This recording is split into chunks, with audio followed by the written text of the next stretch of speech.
পাগলা মসজিদের 13টি মসজিদে 90 কোটি টাকা জমা আছে, এটা বলেছেন ধর্ম উপদেষ্টা কালকে একটা সংবাদ মাধ্যমে। অথচ ফিলিস্তিনের শিশুরা না খেয়ে দিনের পর দিন অনাহারে মারা যাচ্ছে।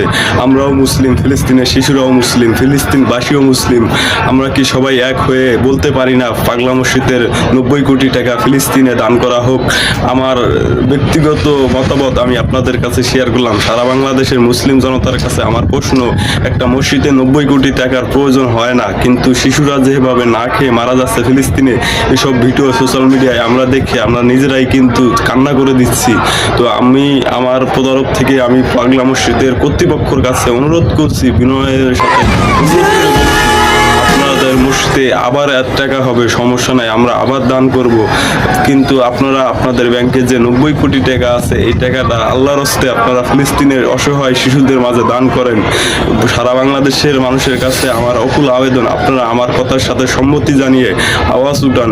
পাগলা মসজিদের 90 কোটি টাকা ফিলিস্তিনের শিশুদের মাঝে প্রধান উপদেষ্টার মাধ্যমে আমরা ফিলিস্তিনের অসহায় শিশুদের কাছে পাঠানোর জন্য অনুরোধ করছি। ধর্ম উপদেষ্টার কাছে অনুরোধ, আপনি এই বিষয়টা দ্রুত ব্যবস্থা নেবেন। ধন্যবাদ।